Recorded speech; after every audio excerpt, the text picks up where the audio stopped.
யார்? இவர்கள் எதை சொல்ல வந்த தூதர்கள் என்பதை பற்றி நாம் ஆழமாக சிந்திக்க வேண்டும்.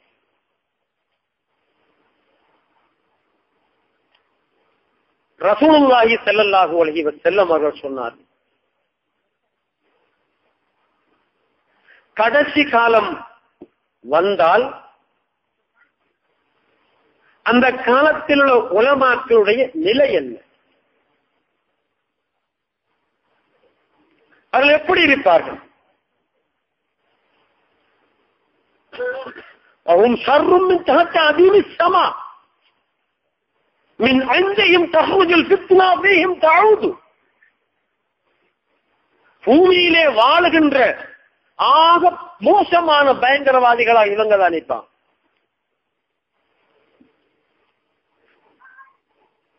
உலமாவும் ஷர்ரும் மின் தஹ்தி அதீமிஸ் ஸமா.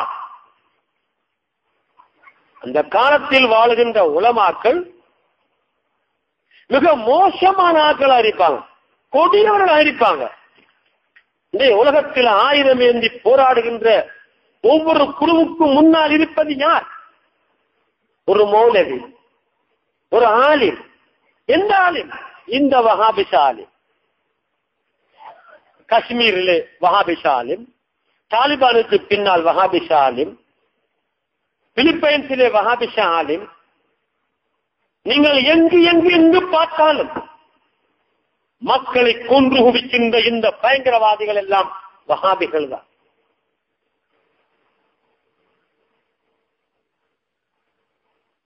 ரசூலுல்லாஹி ஸல்லல்லாஹு அலைஹி வஸல்லம் அவர்கள் எவ்வளவு காலத்துக்கு முன்னால் இந்த தீர்க்கதரிசனம் சொன்னார்கள். நாயகம் ஸல்லல்லாஹு அலைஹி வஸல்லம் வஃபாத்தாவதற்கு சரியாக ஒரு மாதத்துக்கு முன்னால் ஜிப்ரீல் அலைஹிஸ்ஸலாத்து வஸ்ஸலாம் அவர்கள் ஒரு வித்தியாசமான தோற்றத்திலே ஸல்லல்லாஹு அலைஹி வஸல்லம் இடத்திலே வந்தார்கள். ஒரு வெள்ளை ஆடை, ஒரு கருத்த முடி, தூசிப்பட்ட ஒன்றும் அடையாளம் இல்லாத ஒரு நிலையில நாயகம் ஸல்லல்லாஹு அலைஹி வஸல்லம் இடத்திலே வந்து காலை மடித்து ஒரு மாணவன் ஆசிரியருக்கு முன்னால் எப்படி இருப்பாரோ அப்படி இருந்து கொண்டு ஈமான் என்றால் என்ன, இஸ்லாம் என்றால் என்ன, இஹ்சான் என்றால் என்ன என்று கேட்டார்கள். ரசூலுல்லாஹி ஸல்லல்லாஹு அலைஹி வஸல்லம் அவர்கள் அல்லாஹ்வை நம்புவது, மலக்குகளை நம்புவது, வேதங்களை நம்புவது, இறுதி நாளை நம்புவது, கியாமத் என்று ஈமானுடைய அந்த 6 பருந்துகளையும் சொன்னார்கள். நீ உண்மைதான் சொன்னீங்க என்று சொன்ன போது சஹாபாக்களுக்கு ஆச்சரியம். ஒன்றும் தெரியாதவர் போல கேட்கார், தெரிந்தால் போல முடிவு சொல்றார். அதுக்கப்புறம் இஸ்லாம் என்னன்னு கேட்டா, களிமா சொல்றது, தொழுகிறது, நோம்பு பிடிக்கிறது, ஜகாத் கொடுக்கிறது, ஹஜ் செய்யறது வசதி இருந்தால். உண்மைதான் சொன்னீங்க என்றார். இஹ்சான் என்ன என்றால் என்று கேட்டார். அல்லாஹ் பார்த்து வழங்கணும், இல்லை என்றால் அல்லாஹ் பார்த்து கொண்டிருக்கிறான் என்று வழங்க வேண்டும் என்றார். கியாமத்து நாள் எப்பொழுது வரும் என்று கேட்டார்.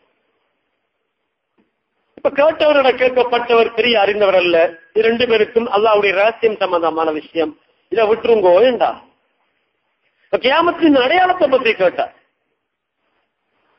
ரசூலுல்லாஹி ஸல்லல்லாஹு அலைஹி வஸல்லம் அவர்கள் அந்த அடையாளங்களை சொன்னாங்க. போயிட்டார். உமர் ரலியல்லாஹு தஆலா பார்த்து சொன்னாங்க, வந்தவர் யார் தெரியுமா? அவர்தான் ஜிப்ரீல். அத்தாக்கும் லியுஅல்லிமுக்கும் தீனக்கும், உங்களோட மார்க்கத்தை உங்களுக்கு சொல்லத்தான் அவர் வந்தார். நாயகம் ஸல்லல்லாஹு அலைஹி வஸல்லம் அவர்கள் தீன் மார்க்கம் என்று ஜிப்ரீல் அலைஹிஸ்ஸலாம் அவர்கள் கேட்ட அவ்வளவையும் உள்ளடக்கி சொன்னார்கள். தீன் என்றால் என்ன? ஈமான் பற்றிய விடயங்களை நம்புவது, அல்லாஹ்வை பற்றி, மலக்குகளை பற்றி, ரசூலை பற்றி அறிவது, அவருடைய ரகசியங்களை விளங்கிக் கொள்வது, அவளுக்கு பொருத்தமானவை எது, பொருத்தம் இல்லாது என்பதை தெரிந்து கொள்வது, இவையெல்லாம் ஈமானோடு சம்பந்தப்பட்டது, நம்பிக்கையோடு சம்பந்தப்பட்டது, அறிவோடு சம்பந்தப்பட்டது. இதுதான் மாரிஃபா. அடுத்தது இபாதத், ஷரியத் சம்பந்தப்பட்டது, வணக்க வழிபாடு சம்பந்தப்பட்டது. 3வது இறையச்சத்தோடு சம்பந்தப்பட்டது, மன தூய்மையோடு சம்பந்தப்பட்டது, அல்லாஹ்வுக்கு நமக்கு இடையிலான உறவை பற்றி தொடர்பானது. 4வது கியாமத்தின் அடையாளம். இந்த 4ம் சேர்ந்ததான் தீன். வெறுமன தொழுவது, ஈமானோடு சம்பந்தப்பட்ட விடயங்களை பற்றி அறிந்திருப்பது மாத்திரமல்ல, தன்னுடைய மனதை சுத்தப்படுத்தி நாம் அல்லாஹ்வை பார்ப்பதற்கு முயற்சிப்பது, மனக்கண்ணினால் அல்லாஹ் நம்மை பார்த்துக் கொண்டிருக்கிறான் என்ற உள்ளச்சத்தோடு நம்முடைய இபாதத்துக்களை அமைத்துக் கொள்வது மாத்திரமல்ல, கியாமத்தினால் எப்பொழுது வரும், அதற்கான அடையாளம் என்ன, அந்த காலத்தில் என்னென்ன பிரச்சனைகள் வரும், அந்த பிரச்சனையிலிருந்து எப்படி எம்மை பாதுகாத்துக் கொள்வது என்பதை பற்றி அறிந்து கொள்வதும் ஈமானை சார்ந்ததுதான், மார்க்கத்தை சார்ந்ததுதான். நாம் வாழுகின்ற காலம் என்ன, நாம் வாழுகின்ற சூழல் என்ன?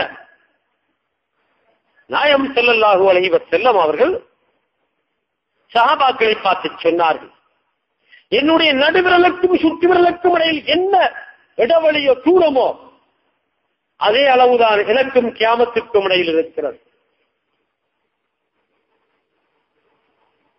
கியாமத்திற்கும் நாயகம் ஸல்லல்லாஹு அலைஹி வஸல்லம் அவர்களுக்கும் இடையில் மிக சுருக்கமான ஒரு காலம்தான் இருக்கிறது.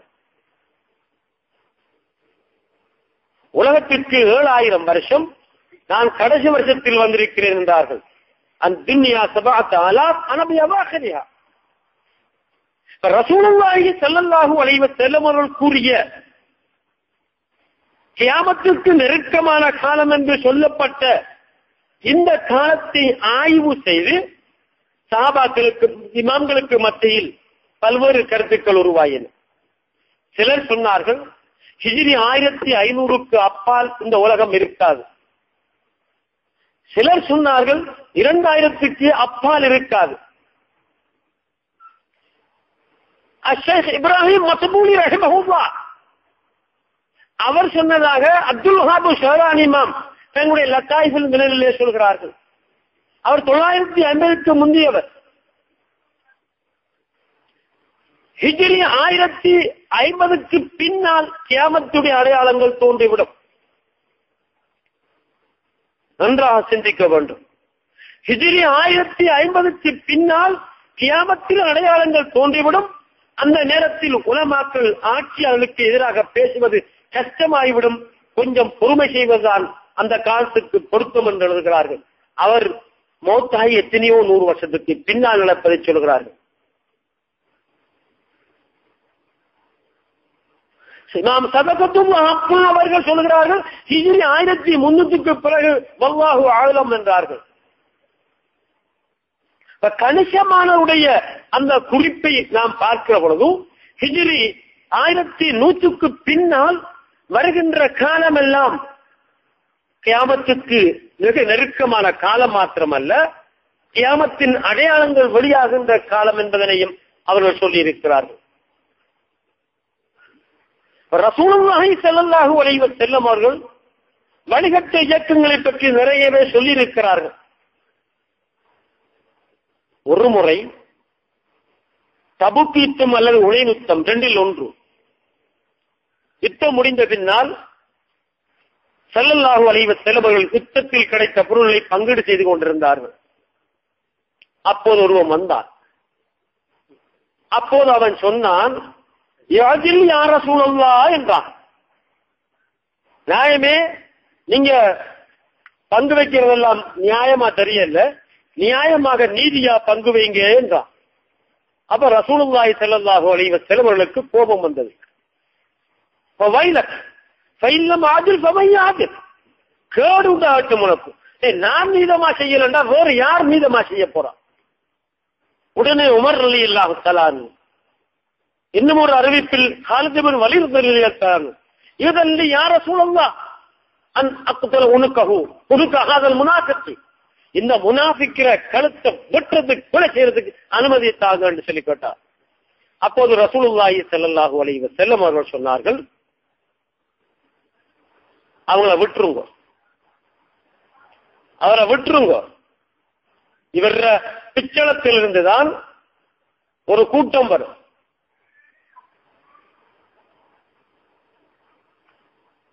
அந்த கூட்டத்தில் இருந்துதான் ஷைத்தானுடைய கூட்டம் வரும்.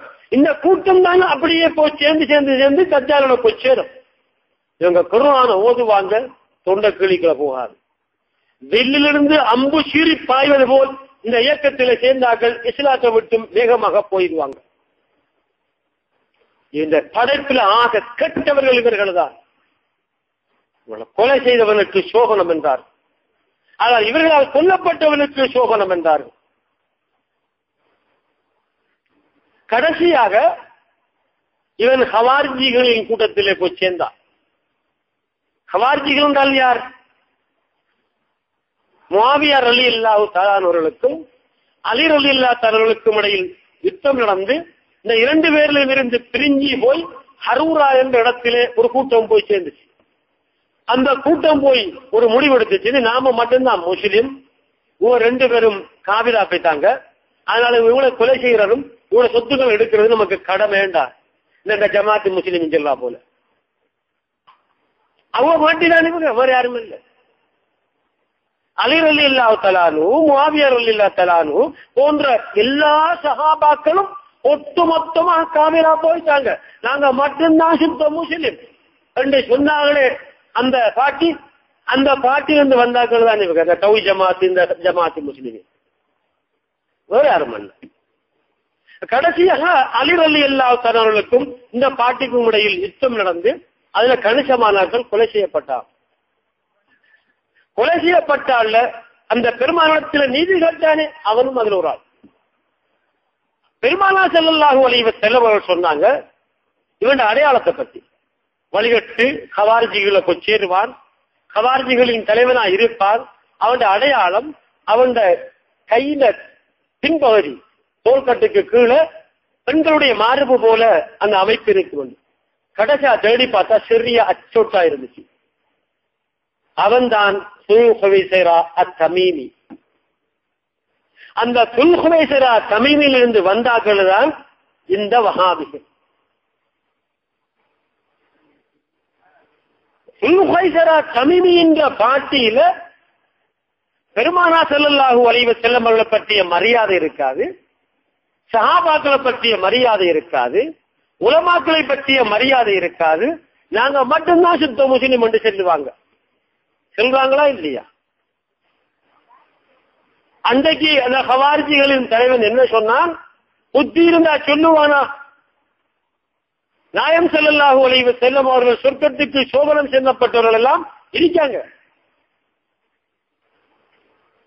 பிரச்சனை வந்தா எனக்கு பின்னால கலீஃபா குலஃபாய் ராஷிதீன்களை பின்பற்றுங்கள் சொன்னா அவங்க எல்லாம் இருக்காங்க. அவங்க எல்லாத்தையும் காபிர் என்று சொல்லிட்டு நாங்க மட்டும்தான் சுத்த முஸ்லிம் என்று சொன்னார்களே கொஞ்சம் பேர் ஆக்கள், அந்த ஆக்கள் தான் இவங்க. அந்த ஆக்களை பத்தி நாயம் ஸல்லல்லாஹு அலைஹி வஸல்லம் சில அடையாளங்கள் சொன்னாங்க. அவங்க முடி வளர்ப்பாங்க, பங்கரையா இருக்கு, ஒரு ஒழுங்கா இருக்க மாட்டா, தாடி வச்சிருப்பாங்க, ஒரு அலங்கோலமா இருக்கு. சாதிருல் லகியா வராஸ் என்று சொன்னார். தலை வச்சிருப்பாங்க, பங்கரையா இருக்கும், முடி தாடி வச்சிருப்பாங்க, அசிங்கமா இருக்கும். மேல்பாடியாக கொஞ்சம் நிறுத்தி பாருங்க, அந்த ஹவாரிஜிகள் அப்படியே கண்ணுக்கு முன்னுக்கு வரும்.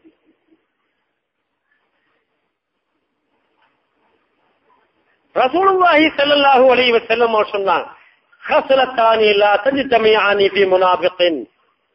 ஒரு முனாஃபிக்ல ரெண்டு விஷயத்தை உங்களால காணவே முடியாது. நீங்க எவ்வளவு துடிச்சாலும் சரி கண்டுகொள்ள முடியாது. ஒரு அழகான நல்ல லட்சணமான தோற்றத்தை உங்களால காண முடியாது.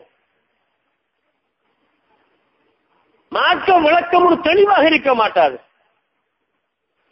ஆக்களை நிறுத்தி பாருங்க, சேர்ந்ததுக்கு முன்னால எப்படி இருந்தாங்க, சேர்ந்ததுக்கு பின்னால எப்படி இருக்காங்க. இந்த ஹவாரிஜிங்களை இந்த வழிகாடுகளையும் சொல்ற பொழுது சொன்னாங்க, வெறி பிடிச்ச நாய்கள் போல இருப்பார்கள். அவருடைய முகம், அவருடைய குணம், அவருடைய பேச்சு ஒரு வெறி பிடித்தவர்கள் போன்று இருப்பார்கள். ஆக்களை நிறுத்தி போட்டு பாருங்க, அவருடைய பேச்சை பாருங்க, முகத்தை பாருங்க, கண்ணை பாருங்க, பார்வையை பாருங்க, ஒரு சாந்தம் இல்ல, ஒரு உண்மை இல்ல, ஒரு நிதானம் இல்லை, ஏதோ ஒன்றை பறி கொடுத்தவன் போல இருக்கிறத கண்ணுக்கு முன்னுக்கு பார்க்கலாம். இவையெல்லாம் நபிகள் ஸல்லல்லாஹு அலைஹி வஸல்லம் அவர்கள் கூறிய திக்க தரிசனங்கள். கியாமத்தின் அடையாளத்தில், கியாமத்திற்கு நெருக்கமான காலத்தில் வருகின்றவர்களை பற்றி சொல்லப்பட்ட விடயங்கள். இந்த வஹாபிகள் என்பது ஹவாரிஜிகளுடைய ஒரு கிளை, ஒரு மறுமலர்ச்சி இயக்கம். அது ஹவாரிஜிகளுடைய போதனை இருக்கக்கூடிய ஒரு உண்மையை சொன்னாங்க நாயகம் ஸல்லல்லாஹு அலைஹி வஸல்லம். இந்த சஹாபாக்கள் சொன்னாங்க.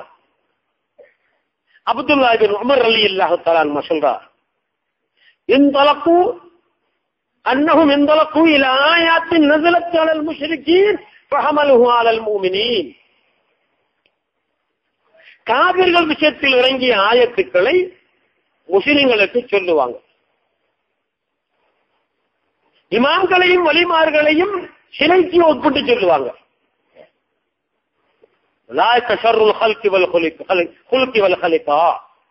குணத்திலையும் கோலத்திலையும் படைத்திலையும் ஆக படுகட்டவர்கள் இந்த சாதிதான் என்று ஸல்லல்லாஹு அலைஹி வஸல்லம் சொன்னார். அப்துல்லாஹ் பின் உமர் ரலியல்லாஹு தஆலா அன்ஹு சொன்னார். இது புகாரில ஹவாரிஜிகள் பாடத்தில் வர ஹதீஸ். இப்ப வாங்க, அன்றைக்கு இங்க இந்த ஜமாத் முஸ்லிமின் பள்ளியில ஒரு மாநாடு நடந்த ஒரு பேச்சு ஒண்ணு இப்ப கொஞ்சத்துக்கு முன்னால கேட்டேன். அவர் சொல்ற ஆயத்துக்கள் எல்லாமே காவிரி விஷயத்துல ஆயத்து.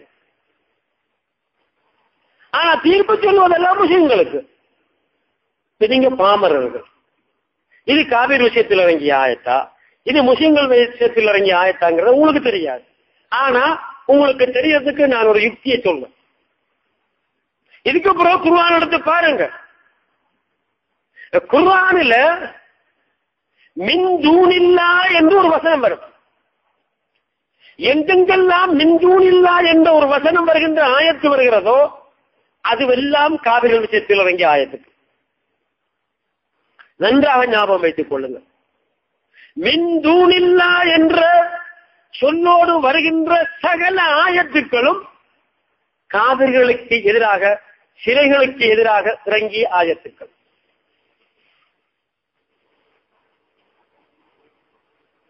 இந்த ஆயத்துக்களைத்தான் இமாம்களை பின்பற்றாது, வழிமாறத்தில் உதவி தேடாது, ஷஃபாத்து கிடையாது என்பதற்கெல்லாம் சொல்லுவார்கள். சிலையை பின்பற்றாது, ஷைத்தானை பின்பற்றாது, வழிகாட்டில் இருக்கின்றவர்களை பின்பற்றாது என்பதற்கு இறங்கிய ஆயத்துக்கள் எல்லாவற்றையும் நமக்கு சொல்லுகிறார். இவர் சொல்லித்தான் ஆகணும். இவர் சொல்லாமல் இருந்தால் படுபாவி. அவர் சொல்வது அவளுக்கு வாஜிபு. ஏனென்றால் அந்த இயக்கத்தில் இருப்பவர் சொல்லித்தான் ஆகணும் என்று ஹதீஸ்கள் சொல்லுங்க.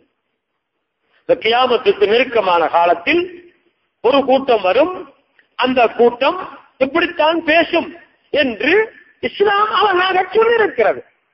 நாயகம் ஸல்லல்லாஹு அலைஹி வஸல்லம் அவர்கள் தீர்க்க தரிசனமாக சொல்லி தந்திருக்கிறார்கள். ஆகவே அந்த இயக்கத்தில் இருக்கிறவர்கள் இமாம்களை பின்பற்றுங்கள் என்று சொன்னால் அது இயல்புக்கு மாற்றமான பேச்சு, கட்சிக்கு எதிரான பேச்சு.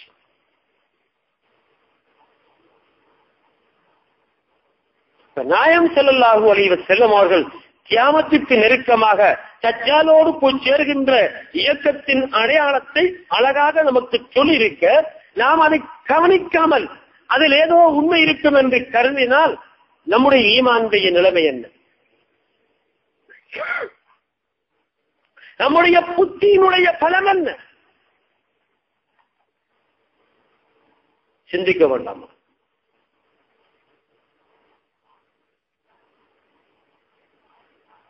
படைப்பிலும் குணத்திலும் கேடு கட்டவர்கள். அதை பேசுகின்ற சொல்கின்றவர்களை கொஞ்சம் பாருங்கள். ஒவ்வொரு ஆளாக முன்னுக்கு நிறுத்தி பாருங்கள்.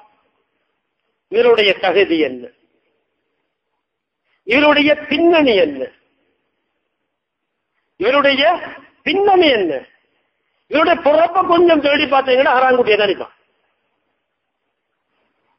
ஏன்னா நாயகம் ஸல்லல்லாஹு சொல்லிக்கிறாங்க, தெளிவா சொல்லிக்கிறாங்க. கடைசி காலத்துல மார்க்கம் பேச வாருகின்றவருடைய நிலைமைகளை சொல்ல கூட இதை சொல்லிக்கிறாங்க. லாக்கம் வந்துட்டு மார்க்கம் சொல்லாத வரையில கியாமத்தினால் வரமாட்டான். யாரு அந்த லாக்கப்னு சொல்லி கேட்டதற்கு ஹராங்குட்டி, அசில் தெரியாதவன். தந்த அசிலை பற்றி தெரியாதவன் தான் பின்னால மார்க்கம் பேச துணிஞ்சு வருவான் என்று ரசூலுல்லாஹி ஸல்லல்லாஹு அலைஹி வஸல்லம் அவர்கள் சொல்லி இருக்கிறார்.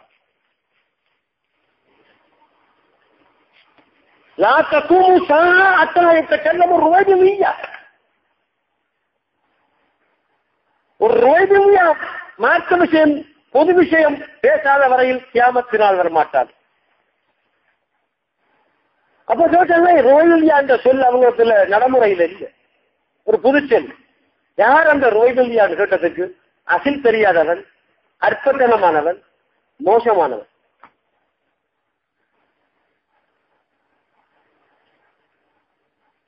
நீங்க நன்றாக கொஞ்சம் ஆராய்ந்து பார்த்தீர்கள் யாயின் இந்த உண்மை உங்களுக்கு தெரியும்.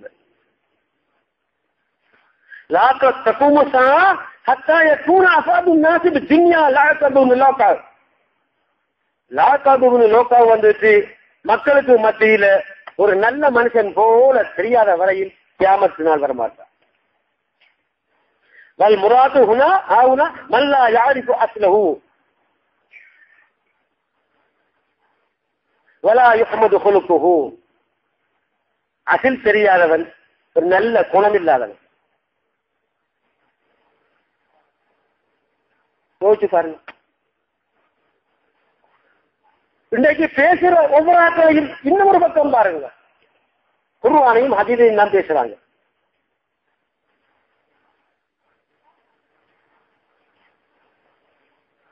வேற எதுவும் பேச மாட்டான். ஆனா அவங்க சொல்ற இந்த குர்ஆனும் ஹதீஸும் சஹாபாக்கள் காலத்திலிருந்து அப்படியே பின்பற்றப்பட்டு நடைமுறையில் இருந்து வந்ததா, அதுக்கு எதிரானதா? நடைமுறையில் இருந்து அப்படியே பின்பற்றப்பட்டு வந்தா அதுல குழப்பத்துக்கு இடம் இல்லை. குழப்பம் என்பது என்ன? நடைமுறைக்கு மாற்றமாக செய்வதால் குழப்பம், ஒழுங்குக்கு மாற்றமாக பேசுவதால் குழப்பம், நீதிக்கு எதிராக செய்வதால் குழப்பம். அது பின்னால குழப்பம் வரும். அந்த குழப்பவாதிகளுடைய ஒவ்வொன்றுக்கு பின்னாலும் இருப்பதெல்லாம் முன்னால் உள்ளதை குறை காண்பது, முன்னால் உள்ளதற்கு எதிராக செயல்படுவது. ரசூலுல்லாஹி ஸல்லல்லாஹு அலைஹி வஸல்லம் எவ்வளவு அழகாக தீர்க்க தரிசனமாக சொற்றாக சொல்லியிருக்கிறார்கள். முஸ்லிமிலே வருகின்ற ஆரம்ப பகுதியில் வருகின்ற ஹதீஸ், ஆரம்பத்தில் தங்கள் நாயகம் அவர்கள் அந்த ஹதீஸை சொன்னார்கள். يأتي في آخر زمان قوم كذابون والدجالون يأتونكم الحادث بما لم تسمعوا أنتم ولا آباؤكم فإياكم وإياهم لا يضلونكم ولا يفتنونكم. இறுதி காலத்தில் தஜ்ஜால்களும் பொய்யர்களும் வருவார்கள். நீங்களும் உங்களுடைய முன்னோர்களும். நம்முடைய முன்னோர் யார்? நம்முடைய வாப்பா மூத்தாப்பா அவ்வளவு பெருமா நாம் முஸ்லிம்கள். நம்முடைய தொடர்பு, நம்முடைய உறவு ஈமானோடு ஒட்டிய உறவு, பிறப்போடு குடும்பத்தோடு ஒட்டிய உறவு அல்ல. நம்முடைய முன்னோர்கள் முஸ்லிம்கள். சஹாபாக்கள் வரையிலுமான முஸ்லிம்கள் எல்லோரும் நம்முடைய முன்னோர்கள். நம்முடைய முன்னோர்களாகிய முஸ்லிம்கள் கேட்கிறாத புதிய புதிய ஹதீஸ்களைத்தான் உங்களுக்கு சொல்லுவார்கள். நாம் கேட்டிருந்த, நம்முடைய மூத்தாப்பா கேட்டிருந்த, அவர மூத்தாப்பா கேட்டிருந்த, இப்படி சஹாபாக்கள் வரையிலும் கேட்டிருந்த ஹதீஸ்களை சொல்லி இருந்தால் பிரச்சனை இல்லை. அதனைத்தான் நாம் சொல்கிறோம். அதைத்தான் முன்னால் வந்த உலமாக்கள் சொன்னார்கள்.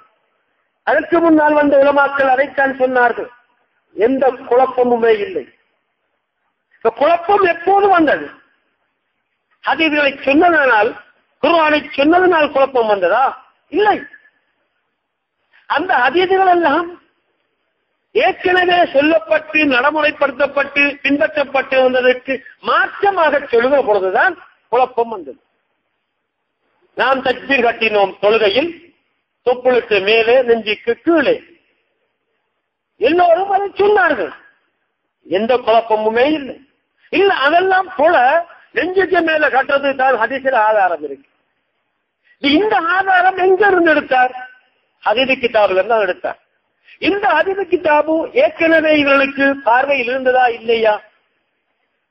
1400 ஆண்டுகளாக இந்த ஹதீஸ்கள் எல்லோருக்கும் தெரிந்துதானே இருந்தது. இந்த பதிவில்லாத புதிய ஹதீஸை இவர்கள் கொண்டு வந்து சொன்னார்கள். இந்த பதிவுகளில இல்லாத யாருக்கும் கேட்காத ஒரு சஹீஹான ஹதீஸை சொன்னால் அதை நாம் ஏற்போம். அது நமக்கு தடையில்லை. இதா சஹல் ஹதீது ஃபஹுவ மத்ஹபி. ஹதீஸ் சஹீஹா இருந்தால் அதான் இந்த மத்ஹப் என்று எல்லா இமாம்களும் சொல்லி இருக்கிறார்கள். ஹதீஸ் சஹீஹா இருந்தால் அவரிடத்திலே சஹீஹா இருக்க வேண்டும். அந்த ஹதீஸ் அவரிடத்திலே கிடைக்காமல் இருக்க வேண்டும். அவருடைய விதிமுறைக்கு உட்பட்ட ஒரு ஹதீஸ் அவருக்கு கிடைக்காமல் பின்னால் உள்ளவர்களிடத்தில் கிடைத்திருந்தால் அதை எடுத்துத்தான் சொன்னார்களே தவிர, நீங்க கிதாபுகளை பார்த்து சஹீஹ் என்று யாராவது எழுதி வச்சா அதெல்லாம் எந்த மதுஹப் என்று எந்த இமாமும் சொன்னது. இவங்க காட்டுற ஹதீஸ்கள் எல்லாம் நடைமுறையில் இல்லாத, யாருக்கும் தெரியாத புதிய ஒன்று.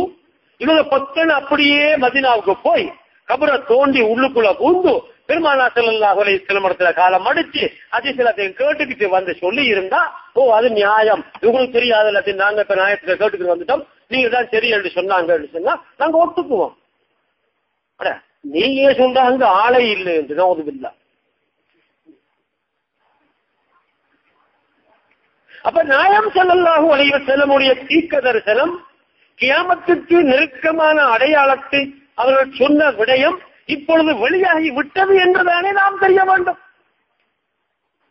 நாயம் ஸல்லல்லாஹு அலைஹி வஸல்லம் அவர்கள் கூறியதை ஏற்று அதற்கான அடையாளம் வந்துவிட்டது, அதற்குரியவர்கள் தோன்றிவிட்டார்கள் என்று எச்சரிக்கையா இருப்பதா, நாம் அந்த கூட்டத்தில் ஓடி போய் சேர்றதா? என்ன நியாயம்? எப்படியோ இப்படியான ஒரு கூட்டம் வரத்தானே போகுது. கியாமத்துக்கு முன்னால் வந்துதானே ஆகணும். அந்த கூட்டம் தான் வந்துட்டு ரசூலுல்லாஹி ஸல்லல்லாஹு அலைஹி வஸல்லம் சொன்ன பல பங்கரையானவர்கள், தாடி பங்கரையானவர்கள், பார்க்கிறதுக்கு அவலட்சணமானவர்கள், முறி பிடித்தவர்கள், முட்டாள்கள், அசில் தெரியாதவர்கள் எல்லாம் மார்க்கெட்டில் வருவார்கள் சொன்னது அச்சொட்டாக கண்ணுக்கு முன்னால தெரிகிற பொழுதும் நாம அதை பற்றி தெரியாம இருந்தா நாம நாயம் ஸல்லல்லாஹு அலைஹி வஸல்லம் அவர்களை நிராகரித்தவர்களாக, அவர்களை புறக்கணித்தவர்களாக ஆழ்ந்தவர்களாக ஆக மாட்டோமா? நவுதுபில்லாஹ்.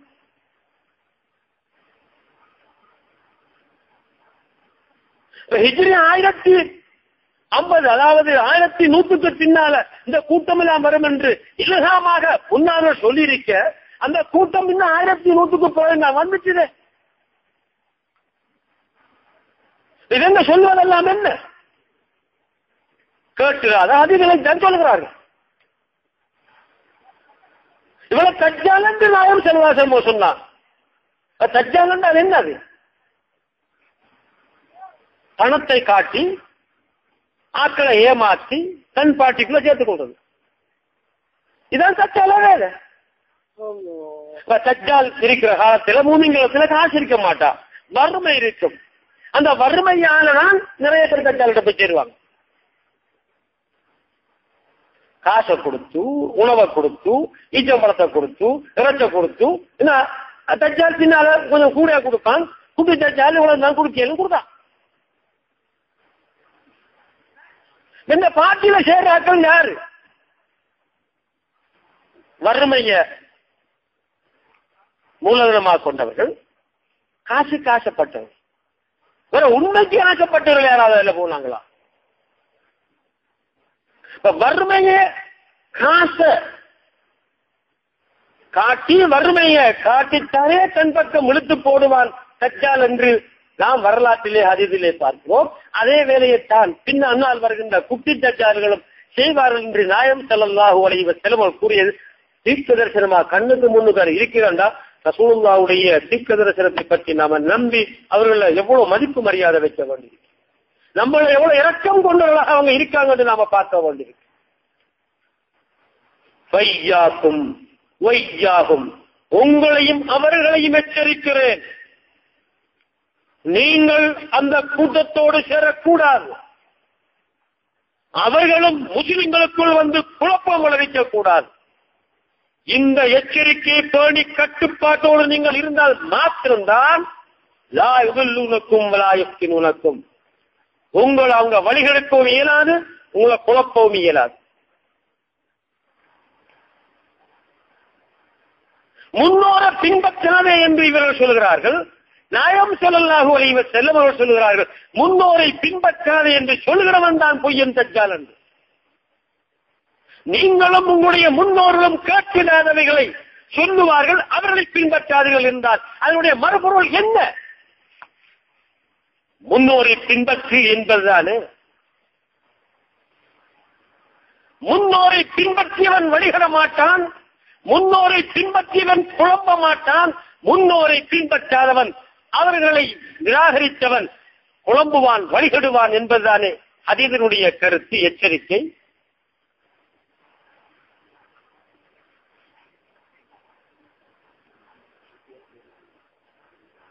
நான் ஏற்கனவே நாயகம் ஸல்லல்லாஹு அலைஹி வஸல்லம் இடத்தில் ஜிப்ரீல் அலைஹிஸ்ஸலாம் வந்து கால் மடித்து வழக்கம் கேட்டதில் கியாமத்தின் அடையாளத்தை கேட்டார்கள் அல்லவா? அதில் அவர்கள் சொன்னது என்ன?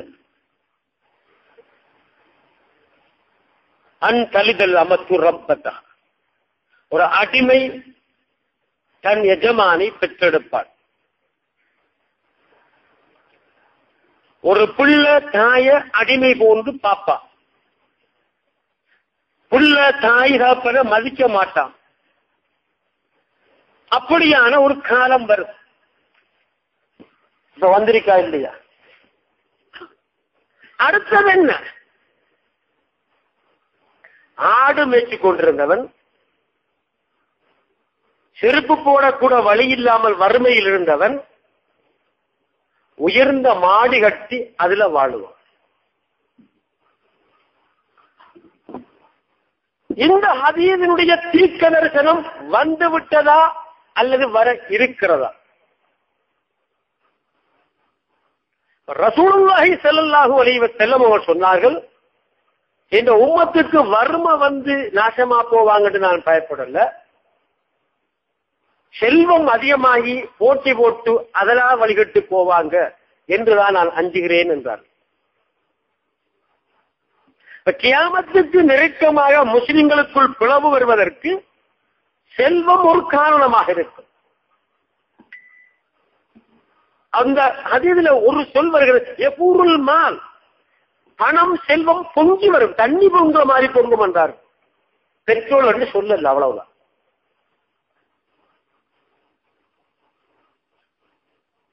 ஆயிரத்தி 1965 ஆண்டுதான் அரபு நாட்டிலே பெட்ரோல் கண்டுபிடிக்கப்பட்டது. 1924 ஆண்டுதான் சவுதி அரேபியா என்று ஒரு நாடு உருவாக்கப்பட்டது.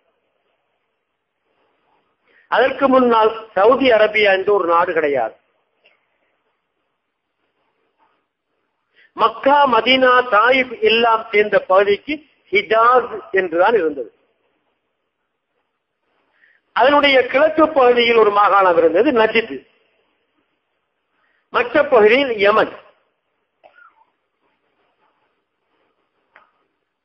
ரசூலுல்லாஹி ஸல்லல்லாஹு அலைஹி வஸல்லம் அவர்கள் மதீனாவிலிருந்து கிழக்கு நோக்கி சொல்லுவாங்க, மின் ஹாஹுனா ஜாஅத்தில் ஃபித்னா, மின் ஹாஹுனா ஜாஅத்தில் ஃபித்னா. ஃபித்னா இங்கிருந்து தான் வரும், இங்கிருந்து தான் வரும். இன்னும் ஒரு கட்டத்தில் சொன்னாங்க, ஹுனாலிக ஸலாஸிலுல் ஃபித்வை கர்னி ஷைத்தான், அங்கதான் குழப்பங்கள் வரும், பித்தநாட்டங்கள் எல்லாம் வரும், அதிர்ச்சியான விஷயங்கள் எல்லாம் வரும். ஷைத்தாண்ட கூட்டமும் அங்கிருந்துதான் உதயமாகும். ஏற்கனவே எத்தனையோ இயக்கங்கள் வந்து போயிருக்கின்றன. அந்த இயக்கங்களில் எதனையும் ஷைத்தானின் கூட்டம் என்று நாயகம் ஸல்லல்லாஹு அலைஹி வஸல்லம் அவர்கள் சொல்லவில்லை. ஷைத்தானின் கூட்டம் என்று சுட்டிக்காட்டிய பயங்கரமான ஒரு கூட்டம் நஜிதிலிருந்து கிளம்புகிற கூட்டம். அந்த ஷைத்தானின் கூட்டம் தான் பல்வேறு பேர்களிலே வந்து வந்து கடைசியாக தஜ்ஜாலோடு போச்சேரும். குல்லமா குத்தி அக்கர்னு ஆகிரத்தாயக்கும் ஆகரும் மசீத் தஜ்ஜால், பேர்களை மாற்றி மாற்றி மாற்றி மாற்றி வந்து கடைசியாக தஜ்ஜாலோடு போய் சேருவார்கள்.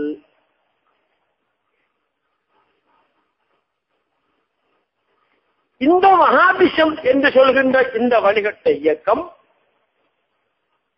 நஜிதில் வாதி பனி ஹனிஃபா என்ற பகுதியிலிருந்து தான் வந்தது. வாதி பனி ஹனிஃபா என்ற அந்த ஊரில் இருக்கிற ஆட்கள் எல்லாம் சும்மா செல்ல போடா மோசமான பயங்கரவாதிகள். எப்போ வரலாற்று ரீதியாக அந்த வாதி பனி ஹனிஃபா என்ற ஊரை பற்றி ஸல்லல்லாஹு அலைஹி வஸல்லம் சொல்லும் போது எத்தனோ கர்ணா ஷைத்தான் என்றார். ஷைத்தான 2 கூட்டம் அங்கிருந்து வரும் என்றார். அந்த ஊர்ல இருந்துதான் முஸைலமத்துல் கஸ்ஸாப் என்ற பொய் நபி வந்து அவனோட உமர் அபூபக்கர் சித்திக் ரலியல்லாஹு தஆலா அன்ஹு சண்டை போட்டு கணிசமான ஹாஃபிதுகள் எல்லாம் அதனால மௌத்தா ஷஹீதா போனாங்க. அது பெரிய சோதனையாகவே இருந்துச்சு. அதற்கு அடுத்ததாக அந்த ஊரிலிருந்து வந்த கூட்டம் இந்த வஹாபிஷ கூட்டம் தான். இந்த வஹாபி என்பவர் ஆரம்பத்தில் அந்த முஸைலமத்துல் கஸ்ஸாபுடைய புத்தகங்களை விரும்பி படிப்பாராம். அவரை வரலாற்றை பற்றி எழுதுற பொழுது சொல்லுகிறார்கள். நாயகம் ஸல்லல்லாஹு அலைஹி வஸல்லம் அவர்கள் தோல் உரிச்சி நமக்கு சொன்னாங்க, நஜிதிலிருந்து வாதி பனி ஹனிஃபா என்ற இடத்திலிருந்து வருகின்ற அந்த கூட்டம் தான் ஷைத்தானின் கூட்டம். அந்த கூட்டத்தின் கடைசி பாட்டி தஜ்ஜாலோட போய் சேரும். அங்கிருந்து வந்த அதே பாட்டி தான் மதீனாவுக்கு வந்து மதீனாவில் 1924ஆம் ஆண்டு அங்குள்ள பள்ளிவாசல்கள் ஜியாரங்கள் எல்லாவற்றையும் உடைச்சி கட்டமாட்டமாக்கி அதுக்கு பிறகு திரும்ப தாயிபுக்கு போய் அங்கிருந்து உலமாக்கலத்தையும் கொலை செஞ்சு அங்கிருந்த பள்ளிவாசல் ஜியாரத்தை உடைச்சு போட்டு மக்காவுக்கு 1925-26 அங்கிருந்து எல்லாத்தையும் உடைச்சி தரமட்டமாக்கி திரும்ப நாட்டை உருவாக்கினான். இந்த பாட்டி அங்கிருந்து வந்து மதீனாவுக்கு மக்காவுக்குள்ள வந்ததுக்கு பின்னால ஏற்பட்ட மாற்றம் என்ன? அங்கிருந்த உலமாக்கள் எல்லாம் நியாய கொலை செய்வது போன்று கொலை செஞ்சான். அந்த நேரத்தில் மக்காவின் முஃப்தியாக இமாமாக இருந்தவர் ஸைனு தஹலான் ரஹிமஹுல்லாஹ். அந்த வரலாற்று அழகா எழுந்திருக்கிறான். இவனுடைய கொடுமையை தாங்க இயலாம ஹரத்துக்குள்ள வந்து தஞ்சம் கொண்ட உலமாக்களை, பெண்களை, வயோதிபர்களை, சிறு பிள்ளைகளை மோசமாக கொலை செய்தார். ஹரத்துல காபத்துல்லாவுல முழங்காலுக்கு மேலால ரத்தம் ஓடுச்சு. ஹஜ்ஜாஜ் இப்னு யூசுஃபுடைய கொலையில் அங்கு கேள்விப்பட்டிருக்கிறோம். ஆனா இப்னு சூத்ர கொலை வரைக்கும் முன்னால அது துச்சம் என்று சொன்னார். கணிசமான உலமாக்களை கொலை செய்தாங்க. கணிசமான உலமாக்கள் அங்கிருந்த முஹ்மின்கள் அஹ்லுல் பைத்துகள் எல்லாம் மக்காவை மதீனாவை விட்டு வெளியேறி பல்வேறு நாடுகளுக்கும் போனாங்க. அப்படி வந்தவர்களின் சிக்கனங்கள் தான் அதிகமானாக்கள் இந்த நம்ம நாட்டுல அதிகமாக வந்துட்டு சிங்கப்பூர்ல மலேசியாவில இருக்கிறார்கள். வெளிகமையில வந்தாக்கு அதுல வந்தவர் தான் மசூர் மௌலானா அழுதுகமையில் காலில் அடங்கியிருக்கிறார். அழுதுகமையில் இருந்தவர் வஹாபில குழப்பத்திலிருந்து வந்தவர் தான். அலிஜாயிர் மௌலானோட பரம்பரை அந்த குழப்பத்திலிருந்து வந்தாக்கள் தான். கணிசமானோட மக்கா மதீனாவுக்கு வெளியேறிச்சாங்க. அதுக்கு பின்னால மக்கா மதீனாவில யாரும் மார்க்கம் பேச முடியாத ஒரு சூழல் வந்துச்சு. இருந்தாலும் கூட அந்த மற்ற நாடுகளுடைய அழுத்தம் காரணமாக ஹரத்துல மாற்றம் செய்ய அவங்களால முடியல. ஹரத்துல தராவீஹ் 20 ரக்காத்து தான், அங்க 39 ரக்காத்து மதீனாவில். ஹரத்துல 4 மதுஹபுக்கும் முஸல்லா இமாம் என்று தொழுவிக்கிற அதெல்லாம் ஒழுங்காது. பழைய அந்த போட்டோக்களை பார்த்தீங்கன்னு சொன்னா அந்த 4 மதுஹபுக்கு உரிய அந்த இமாம்கள் முஸல்லாவெல்லாம் அதுல போட்டுக்க தெரியும். 1965ஆம் ஆண்டு பெட்ரோல் வந்ததுக்கு பின்னால அப்ப அவங்க வந்துட்டு யாரோட கூடியாக உறவுல வச்சு கொண்டாங்கன்னா பிரிட்டிஷோட அமெரிக்காவோட. ஏற்கனவே இவட உறவோட தான் இப்னு சூத் ஆட்சிக்கு ஏறியது. ஆனால் பெட்ரோல் வந்ததுக்கு பின்னால அவங்க கூடியான உறவை ஏற்படுத்திக்கிட்டாங்க.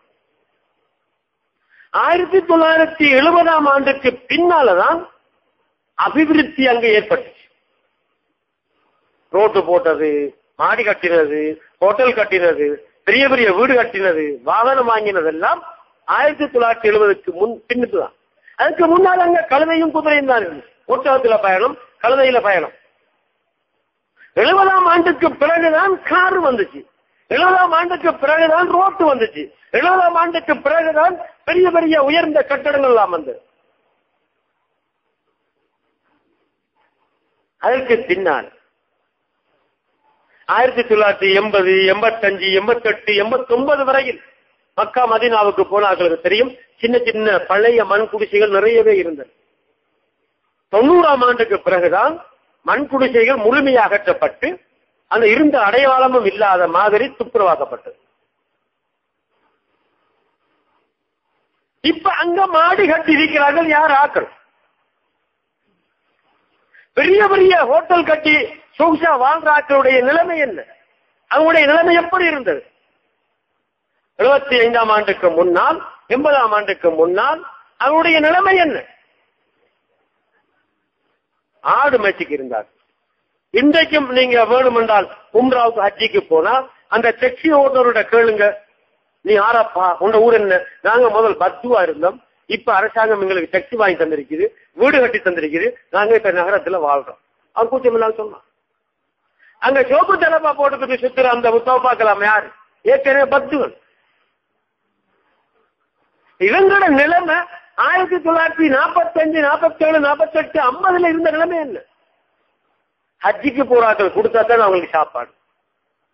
ஹஜ்ஜிக்கு ஆக்கள் போகலன்னா சாப்பாடு இல்லை.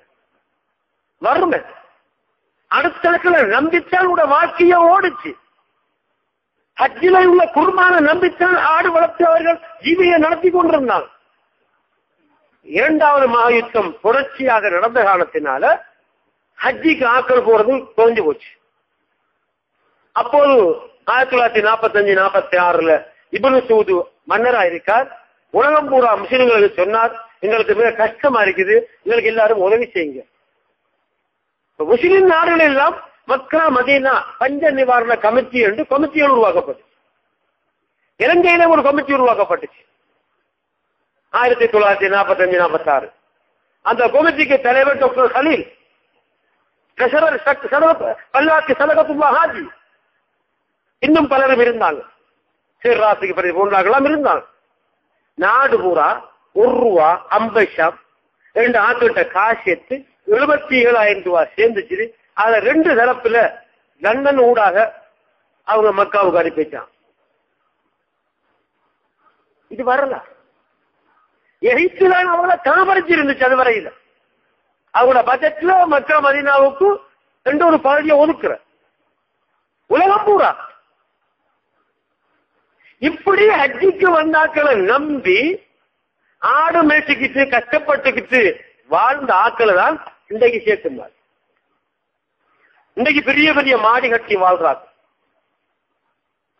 காலுக்கு செருப்பு போட வழி இல்லாம பாலைவனத்துல ஆடு மூட்டகம் மேய்ச்சிக்கிட்டு திரிஞ்சாக்கள் இன்றைக்கு பெரிய பெரிய மாடியில சௌசான குழு குழு வாகனத்துல இன்றைக்கு வாராங்க.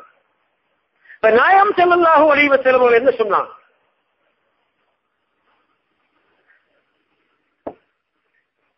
கியாமத்துக்கு மிக நெருக்கமான ஒரு அடையாளமாக என்ன சொன்னான்? ஆடு மேய்ச்சிக்கு திரிந்தவன், காலி செருப்பு கூட வழி இல்லாமல் இருந்தவன், பெரிய பெரிய மாடி கட்டி அதுல வாழுவோம். இன்னைக்கு இருக்கா இல்லையா? இன்னைக்கு அரபு நாடு பூராக இருக்கிறதா இல்லையா? இன்னைக்கு துபாய பாருங்க, அபுதாபிய பாருங்க. 70ஆம் ஆண்டுக்கு முன்னால் அங்கு உள்ள மன்னர் ஒட்டகத்தில் இல்ல, கழுதையில வந்தவர். அதுக்கப்புறம் கார்ல ஏறி போனவர். இன்றைக்கு உலகத்தில் ஆக உயர்ந்த மாடி அங்கதான் இருக்கு. மக்கா மதீனாவில் இருந்தவருடைய நிலைமை என்ன? ரியாதில் உள்ளவருடைய நிலைமை என்ன? அபுதாபியில் கட்டாரில் உள்ளவருடைய நிலைமை என்ன? இதெல்லாம் நம்முடைய சிந்தனைக்கு வரக்கூடாதா? இந்த மாற்றம் வந்த பின்னால் ஏற்பட்ட நன்மை என்ன, தீமை என்ன? 1300 ஆண்டுகளாக பின்னப்பட்டு வந்த அந்த இஸ்லாம் அப்படியே தொடரப்பட்டதா, துண்டிக்கப்பட்டதா? இதை நாம் சிந்திக்க வேண்டும். இந்த பணம் வந்த பின்னால், இந்த வஹாபிசம் மக்காவை மதீனாவை ஆட்சி பிடித்த பின்னால் ஏற்பட்ட மாற்றம் என்ன? உலமாக்கள் கொலை செய்யப்பட்டார்கள், ஊரில் உள்ளவர்கள் விரட்டப்பட்டார்கள், முன்னால் இருந்த எல்லாமே நாசமா போச்சு. ஹஜ்ஜாஜ் இப்னு யூசுஃபும் கணிசமான உலமாக்களை கொலை செய்தான். ஆனால் உயிரோடு இருந்தவர்களை தான் அவன் கொலை செய்தான். ஆனால் இந்த சண்டாள கூட்டம் உயிரோடு இருந்தவர்களை மாற்றாமல்ல, மௌத்தா போனவர்களை நிம்மதியாக இருக்க விடவில்லை.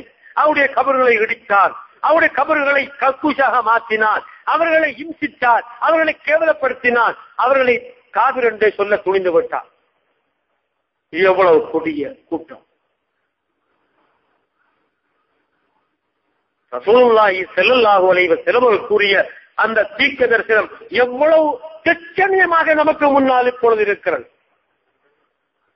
மதீனத்து பள்ளிவாசலிலே மிம்பருக்கு பக்கத்திலே செம்பு எழுத்திலே ஒரு ஹதீஸ் இருக்கிறது.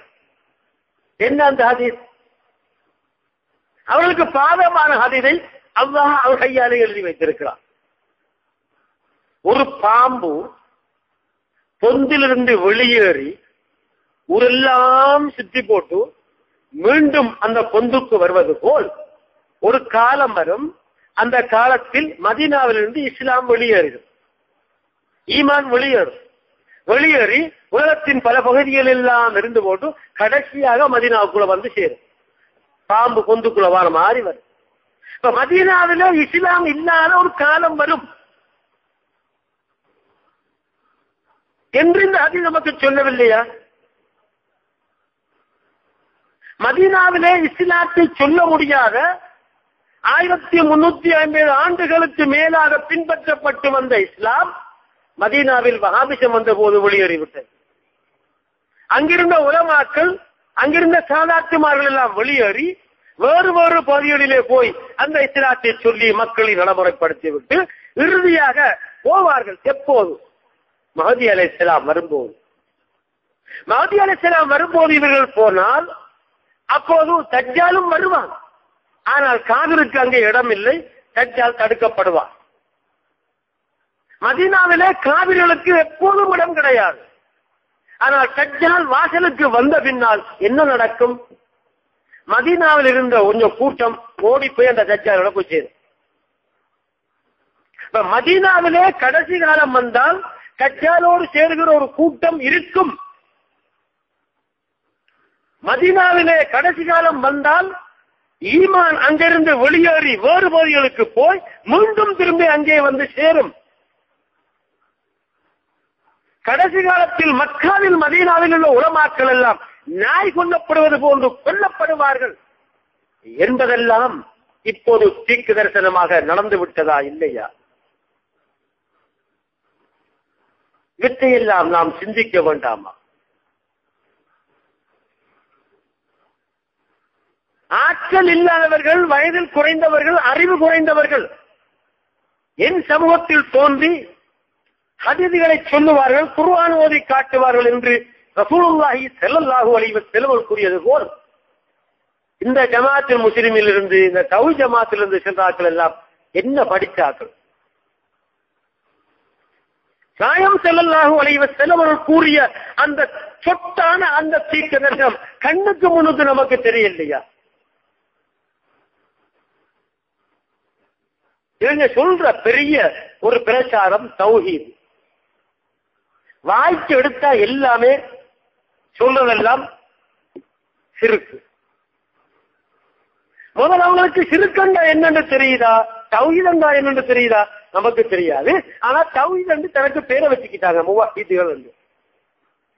ஆச்சரியம் என்ன தெரியுமா? இவங்க என்ன சொர்க்கத்துக்கு போற கூட்டமா?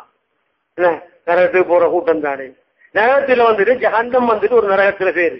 அந்த ஜஹன்னம் நரகத்துல குடியிருப்பாற்ற ஆகல யார் தெரியுமா?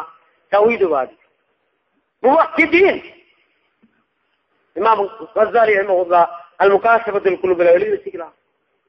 நரகமும் அதன் கட்டுக்களும் என்ற பாடத்தில். இவங்களுக்கு பிறகுதான் கீழே அடுத்தது இவனை கூட்டாளி யஹூதி நசாரா. யஹூதி, அதுக்கு அடுத்த கூட்டத்தில் நசாரா. அப்ப முவஹிதன் என்று ஒரு கூட்டம் பின்னால வரும் என்பது நமக்கு தெரியலையா? இந்த தௌஹீத் என்ற பேர் எப்ப வந்துச்சு? யாருக்குரிய பேரு? நாயகம் ஸல்லல்லாஹு அலைஹி வஸல்லம் அவர்கள் ஈமான் கொண்டாக்களுக்கு தௌஹீத்வாதிகள் என்று பேர் வச்சாங்களா? அல்லாஹ் சொன்னானா? இப்ப நாயகம் ஸல்லல்லாஹு அலைஹி வஸல்லம் அவருடைய காலத்தில் இல்லாதெல்லாம் பித்அத் எல்லாம் வழிகேடு என்பதுதானே கூட வாதம். அப்ப தௌஹீத் ஜமாத் என்ற பேரும் வந்துட்டு பித்அத் தானே, அப்ப அதுவும் வழிகேடு தானே. அப்ப ஏனப்ப வந்து நீங்க சுன்ன ஜமாத் சொல்றீங்க, நாங்க வந்துட்டு நேர்வழி சொல்றீங்க, நீங்க நான் பேரை போட்டு வந்துட்டு சொல்லக்கூட நாங்க வழிகட்டாக்கள். ஷாபாக்கள காலத்துல எங்கேயாவது யாராவது அதை பின்பற்றின ஒரு கூட்டத்துக்கு தௌஹீத் ஜமாத் என்று பேர் இருந்துச்சு? வரலாற்றில் முதலாக தௌஹீத் ஜமாத் என்று பேர் வச்ச இயக்கம் யார்? ஷாபாக்கள காலத்தில் இருக்கிறது, தாபியங்கள காலத்தில் அது உருவாச்சு. ஹசன் பஸ்ரி ரஹிமஹுல்லாஹ் தாபியங்கள சிரேஷ்டமான ஒருவர், தரிகாத்தினுடைய தலைவர்.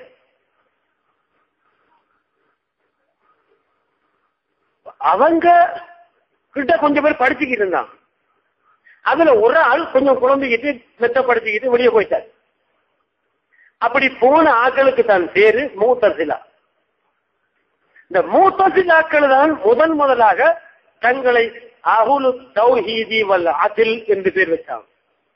நாங்க தான் சரியான ஆட்கள், நாங்க தான் பேசுறது நீதமான பேச்சு, நாங்க தான் தௌஹீத்வாதி என்று சொன்னாங்க. இப்ப தௌஹீத் ஜமாத் என்று பெயர் வச்சவர்கள் முதல் ஆறு என்று கேட்டால் முஅ்தஸிலா, பகுத்தறிவுவாதிகள். எல்லாத்தையும் பகுத்தறிவு கொண்டுதான் பாப்பா.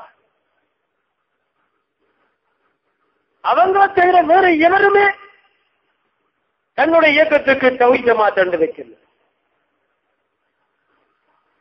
தௌஹீத் ஜமாத் என்பது வழிகட்ட முஅ்தஸிலாக்களின் கொள்கையை பின்பற்றி வருகின்றவர்கள். இதனுடைய கொள்கையில் கணிசமான பகுதி முஅ்தஸிலாக்களுடைய கொள்கை. மௌத்தானவர்களுக்கு நன்மைகளை சேர்த்து வைக்க முடியாது, குர்ஆன் ரத்தம் ஓத முடியாது என்று சொல்றது முஅ்தஸிலாக்கள கொள்கை. வலிமார்களுக்கு கராமத் இல்லை என்று சொல்வது முஅ்தஸிலாக்கள கொள்கை. சூனியம் என்பது கிடையாது என்பது முஅ்தஸிலாக்கள கொள்கை. கபருக்குள்ள கேள்வி விளக்கு இல்ல, படுத்துவதான் என்று சொல்வது முஅ்தஸிலாக்கள கொள்கை. ஷபாத்து கிடையாது என்று சொல்வது முஅ்தஸிலாக்கள கொள்கை. அதான் அவங்க சொல்றாங்க.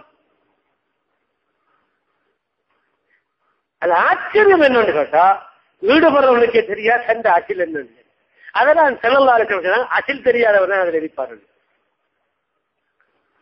தந்த கொள்கை என்ன, தந்த இயக்கம் என்ன, தந்த இயக்கத்தில் அசில் என்ன என்று அசில் தெரியாதவன் தான் அதில் இருப்பார் என்று ஸல்லல்லாஹு அலைஹி வஸல்லம் சொன்னது சரியா இருக்கு.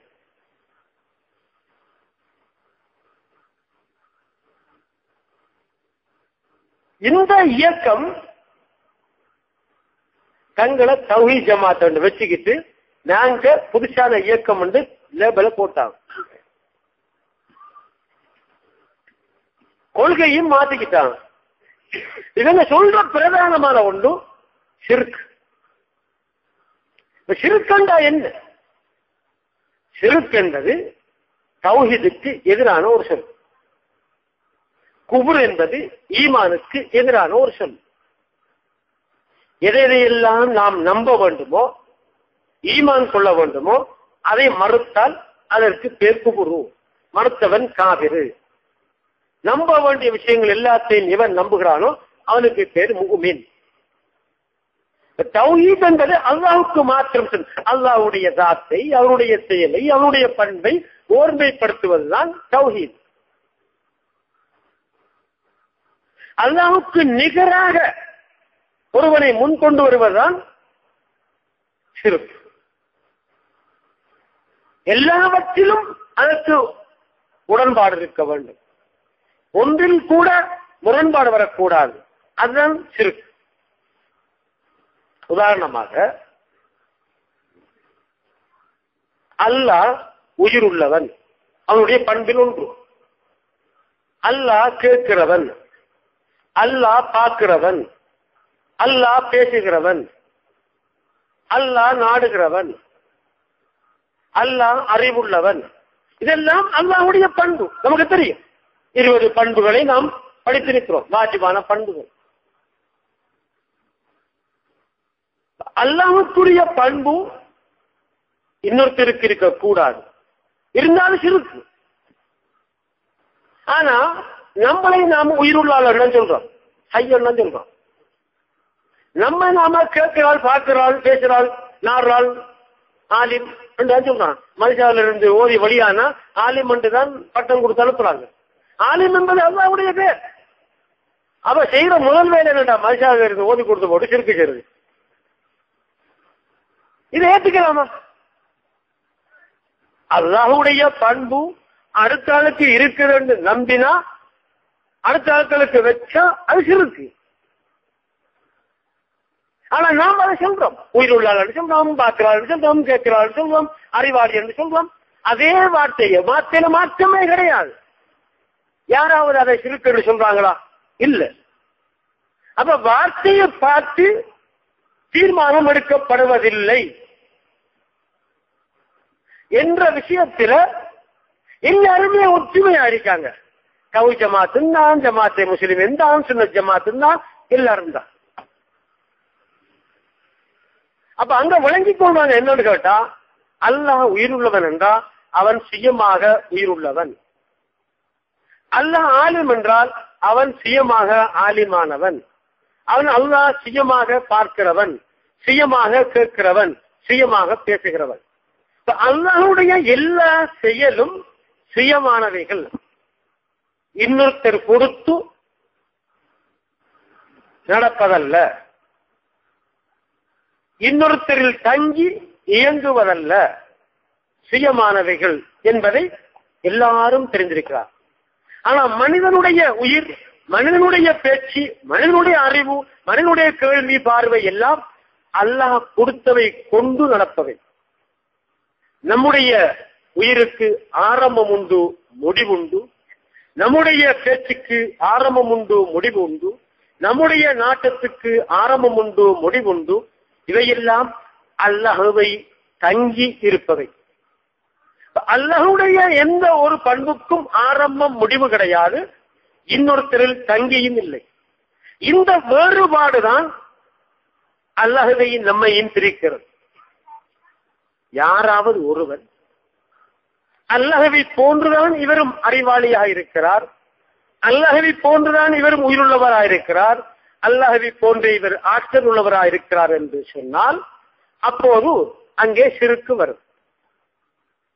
அல்லாஹ் சுயமாக உயிருள்ளவராக இருக்கிறார், சுயமான சக்தி உள்ளவராக இருக்கிறார், சுயமான தன்மை உள்ளவராக இருக்கிறார் என்று நம்பிக்கொண்டு அடுத்தவர்கள் எல்லாம், படைப்புகள் எல்லாம் அல்லாஹ் கொடுத்தவைகளை கொண்டு அவர்கள் இயங்குகிறார்கள், செயல்படுகிறார்கள் என்று நம்பினால் சிறுக்கு வர முடியாது. ஏன்? அல்லாஹ்வுடைய பண்புகள் எல்லாம் சுயமானவை, அல்லாஹ்வுடைய பண்புகள் எல்லாம் அல்லாஹ்வால் வழங்கப்பட்டவை. அல்லாஹ்வுடைய பண்புகள் வழங்கப்பட்டவை அல்லையே. அல்லாஹ்வுடைய பண்புகள் வழங்கப்பட்டிருந்தால், இன்னொருத்தரால் கொடுக்கப்பட்டிருந்தால் தான் கொடுக்கப்பட்ட நம்முடைய பண்புகள் சமனாகும். அல்லாஹ்வுடைய பண்புகள் வழங்கப்படாமல் சுயமாக இருக்கிற காரணத்தினால் அது தனித்துவமாக இருக்கிறது. நம்முடைய பண்புகள் எல்லாம் அல்லாஹ் நமக்கு தந்தவைகள் வழங்கியவைகளாக இருக்கிறதுனால் அல்லாஹ்வுடைய பண்பிலிருந்து வேறுபட்டு நிற்கிறது. ஆகவே நம்முடைய எந்த ஒரு பண்புகளும் அல்லாஹ்வுடைய பண்புக்கு சமன் அல்ல. அல்லாஹ்வுடைய செயல்கள் எல்லாம் சுயமானவைகள், நம்முடைய செயல்கள் எல்லாம் அல்லாஹ்வுடைய சக்தியை கொண்டு இயங்குபவைகள். முஅத்தினார் அல்லாஹு அக்பர், அல்லாஹு அக்பர், அஷ்ஹது அல்லா இலாஹ இல்லல்லாஹ், அஷ்ஹது அல்லா இலாஹ இல்லல்லாஹ், அஷ்ஹது அன்ன முஹம்மது ரசூலுல்லாஹ், அஷ்ஹது அன்ன முஹம்மது ரசூலுல்லாஹ் என்று சொல்லுகிற பொழுதெல்லாம் நாம் அப்படியே சொல்லுவோம். ஹய்யா அலா ஸலா என்று சொன்னா ஹய்யா அலா ஸலா என்று சொல்றோம். நாம் என்ன சொல்லுவோம்? லா ஹவுல வலா குவத்த இல்லா பில்லாஹில் அலியில் அலீம் என்று தான் சொல்லுவோம். ஏன்? அவர் சொன்னார், அதை சொல்லுகிறோம். இப்பொழுது பள்ளிக்கு வாங்கன்னு கூப்பிடுறார், போறதுக்கு சக்தி வரும். அல்லாஹ்வுடைய நாட்டம் இருந்தா அவன் சக்தியை தந்தாத்தான் நாம போகலாம், இல்லண்டா ஏல. அப்ப அவர் என்ன சொல்றார்? கூப்பிட்டா பதில் சொல்லணும். அப்படி வாரத்துக்கு எனக்கு சக்தி வரும். அந்த சக்தி அல்லாஹ்வுடைய கையில நிற்கும். அசைவோ ஆட்டமோ எதுவும் அவனுடைய சக்தி இல்லாமல் இயங்க முடியாது. ஆகவே உனக்கு பதில் சொல்வதா இருந்தால் அது என்னுடைய சக்திக்கு அப்பாற்பட்டது. அல்லாஹ் எனக்கு ஆற்றலை தந்தாத்தான் நான் உனக்கு பதில் சொல்லுவேன், நான் வருவேன் என்று நாம சொல்றோம். அப்ப நம்ம நம்பி இருக்கோம், எல்லா முஸ்லிமும் நம்பியிருக்கிறார்கள், அல்லாஹ்வுடைய ஆற்றலுக்கு முன்னால் நாம் சமன் அல்ல. இதுதான் ஒரு மூமினுடைய நம்பிக்கை. வல்லாஹு ஹலகக்கும் வமா தஅமலூன், உங்களை படைச்சதும் அல்லாஹ், உங்களுடைய செயல்களை படைத்ததும் அல்லாஹ். நம்முடைய செயலை நாம உருவாக்குறோம், நாம படைக்கிறோம் என்று ஒருவரும் சொல்லல. அப்படி அந்த நம்பிக்கை இருந்திருந்தா நாம லா ஹவுல வலா குவத்த இல்லா பில்லாஹில் அலீல் அலீம் சொல்ல வேண்டிய அவசியம் இல்லை. அப்ப இதுதான் ஒரு மூமினுடைய நம்பிக்கை. அவர் உயிருள்ளவராக இருக்கலாம், அவர் மரணித்தவராக இருக்கலாம், எவராக இருந்தாலும் எவருக்கும் எந்த சுயமான சக்தியும் கிடையாது. நாம நம்பி இருக்கிறோம் இந்த உலகம் ஒரு தற்காலிகமானது. இந்த உலகத்திலிருந்து நாம் இன்னும் ஒரு உலகத்துக்கு போகிறோம், ஒரு பிரயாணி. அந்த உலகம் வரக்கூடிய உலகம். நாம் எனக்கு முன்னால வேறு உலகத்திலிருந்து பல உலகங்களை கடந்து வந்திருக்கிறோம், பரிணாமம் அடைஞ்சு வந்திருக்கோம். வந்து திரும்ப அடுத்த உலகத்துக்கு நாம போகிறோம்.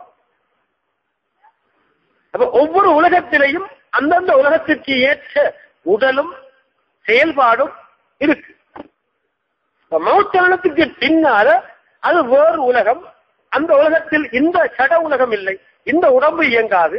ரூஹு அந்த உலகத்திற்கு ஏற்ற ஒரு உடலை எடுத்து அந்த உலகத்தில் அது நடமாடும், ஜீவிக்கும், விரும்பி இடங்களுக்கெல்லாம் போகும். அது கபருக்குள்ளே விரைக்கும், வெளியிலையும் வரும், இங்கேயும் போகும், இங்கேயும் வரும், தடை இல்லை. நம்மளோட நம்பிக்கை ஒன்று இருக்குது. ஒரு ஆள் மௌத்தாகி அடக்கிய பின்னால் அவருக்கு ஒரு விசாரணை நடக்கும். அந்த விசாரணையில் அவர் வெற்றி பெற்றால் மலக்குகள் நரகத்தின் பகுதியை திறந்து காட்டி, நீ வழிகட்டு போயிருந்தா இந்த நரகத்தில இந்த இடத்துல இருந்திருப்பாய், இப்ப நீ வெற்றி பெற்றாய், நீ பாஸ் பண்ணிட்டாய், இப்ப சொர்க்கத்துல இந்த இடத்துல நீ இருப்பாய், இப்ப அந்த சொர்க்கத்தை பார்த்துக்கிட்டு நீ கியாமத்து நாள் வரைக்கும் நிரி என்று சொல்லுவார். அவர் இருப்பார்.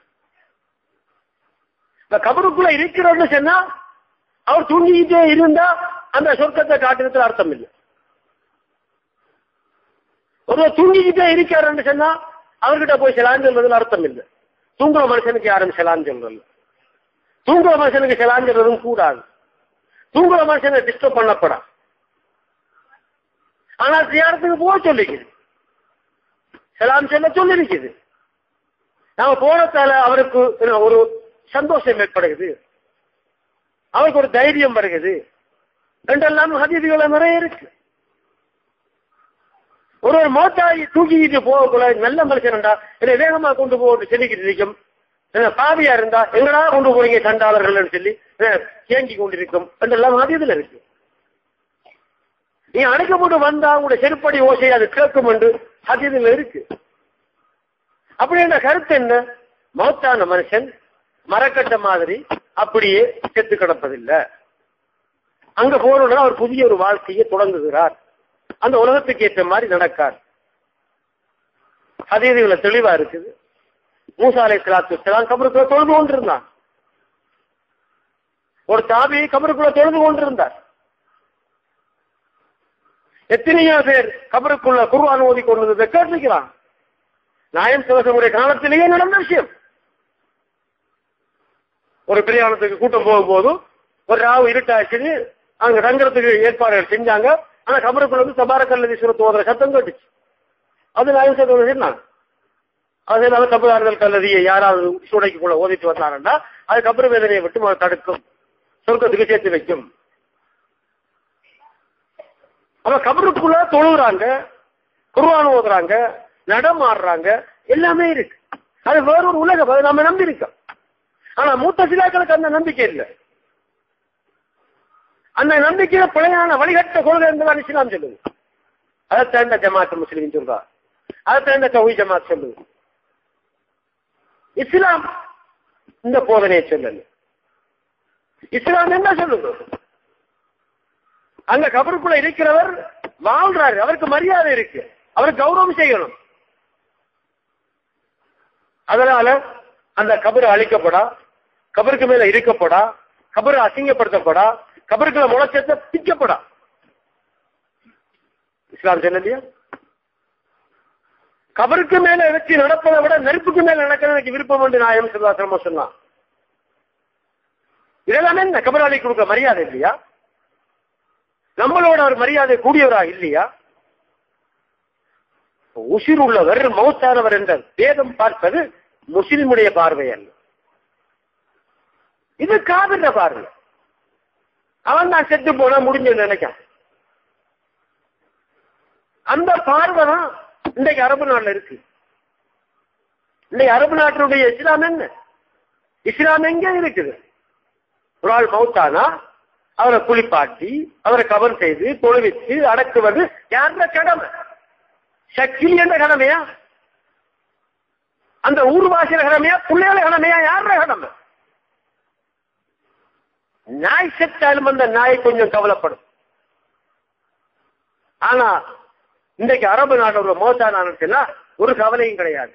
உடனே ஆஸ்பத்திரிக்கு அறிவிச்சா அவன் வந்து நாயை இழுத்து போற, அவரை இழுத்துட்டு போய் அவனே கொண்டு புதைச்சு போடுறான். அங்க புள்ள போறதும் இல்லை, கொண்டாட்டி போறது, ஒரு பக்கத்திலும் போறது இல்லை. இது இஸ்லாமா? இது மார்க்கமா?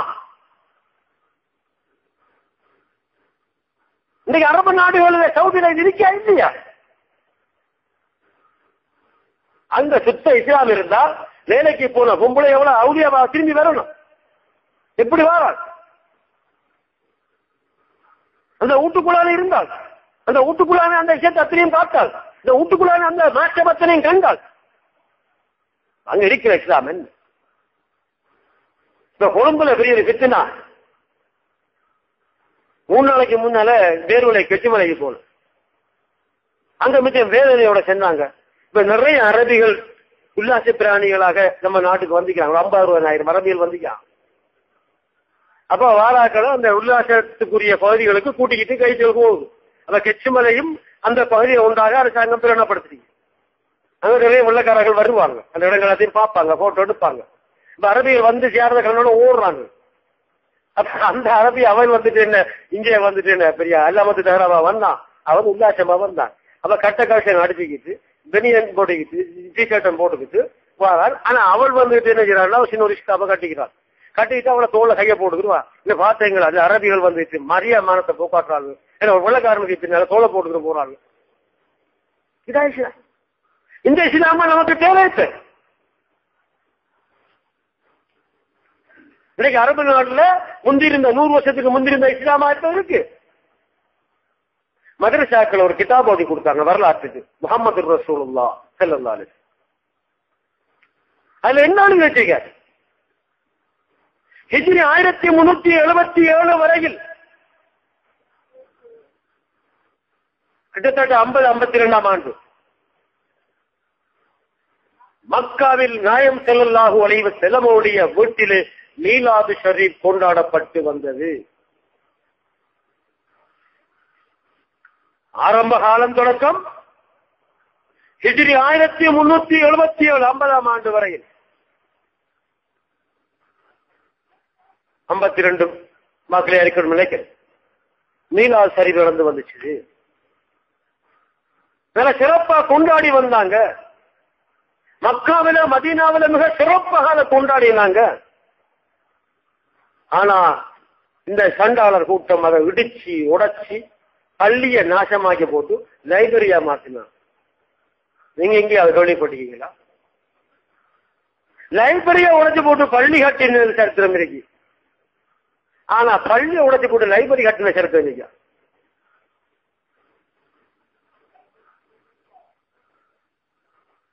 ஆயிரத்தி 200 ஆண்டுகளாக பள்ளி வாசலாக இருந்த 1200 அதை விட முந்தைய ஹஜ்ஜாஜ் இப்னு யூசுஃபுடைய காலத்திற்கு அந்த காலத்துலதான் அவரை தம்பிதான் அந்த இடத்தை வாங்கினார். வாங்கித்தான் அந்த பள்ளி ஆக்கினார். கிட்டத்தட்ட 1300 வருஷமாக பள்ளியா இருந்த இடத்தை உடச்சு போட்டு லைப்ரரியா மாத்தின சண்டாளர் கூட்டம் தான் இது. சபாமலைக்கு பின்னால அபு குபைஸ் மலை இருக்கு. அந்த அபு குபைஸ் மலையில நாயம் ஸல்லல்லாஹு அலைஹி வஸல்லம் சந்திரனை பிளந்து காட்டினாங்க. அந்த சந்திர பிளந்து காட்டிய இடத்தில் ஒரு பள்ளிவாசல் இருந்தது. மஸ்ஜிதே பிலால். 1988 அந்த பள்ளியை உடைச்சாங்க. 1989 வரையில் அந்த பள்ளி உடைச்ச இடத்துல போய் மக்கள் தொழுது கொண்டிருந்தான். 90ஆம் ஆண்டு மதுளை கட்டி மக்களை போக விடாம ஆக்கிட்டான். பள்ளியை உடைச்சு போட்டு தனக்கு மாளிகை கட்டிருக்கான். இது எவ்வளவு சண்டாளங்க. ரசூலுல்லாஹி ஸல்லல்லாஹு அலைஹி வஸல்லம் மேராஜுக்கு போன வீடு பள்ளி வாசலா இருந்துச்சு. 1350 வருஷமா அதை உடைச்சு போட்டு லைப்ரரி ஆக்கினான். இப்ப உடைச்சு போட்டு டொய்லெட் ஆக்கிட்டியா. இது எவ்வளவு கொடுமை.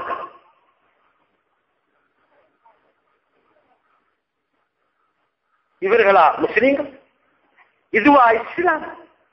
இவர்களா தௌஹீத் பேசுவது? ஷிர்க்குக்கு வரைவிலக்குன்னு தெரியாமல் இவர்கள் பேசுகிறார்கள். இப்படியெல்லாம் பேசி இவர்கள் சாதித்ததென்ன? இவருடைய நோக்கம் என்ன? மக்களை ஒழுக்கத்தின்பால் இழுப்பதா? நல்ல குணங்களை சொல்லிக் கொடுத்து அதன்பால் ஈர்ப்பதா? நாயகம் ஸல்லல்லாஹு அலைஹி வஸல்லம் அவர்கள் கொண்டு வந்த இந்த தீன இஸ்லாம் எதை அடிப்படையாக கொண்டது? ஒழுக்கத்தை அடிப்படையாக கொண்டது. நல்ல பண்புகளை அடிப்படையாக கொண்டவை. அதைத்தான் பின்னால் வந்தவர்கள் செய்தார்கள். இமாம்கள் இதயத்தை ஏற்படுத்துவதற்கான வழிகளை சொன்னார்கள். மனதை சுத்தப்படுத்துவதற்கான வழிமுறைகளை சூஃபியாக்கள் சொன்னார்கள். தன்னுடைய இபாதத்துக்களை சரியான முறையில் எப்படி செய்வது என்று கற்றுக் கொடுத்தார்கள். ஆனால் இவர்கள் செய்வது, இவருடைய பேச்சில் ஒழுக்கம் இருக்கிறதா? இவருடைய நடத்தையில் நல்ல பண்புகள் இருக்கின்றனவா? இவருடைய போதனைகளால் ஒழுக்கம் வளர்ந்திருக்கிறதா?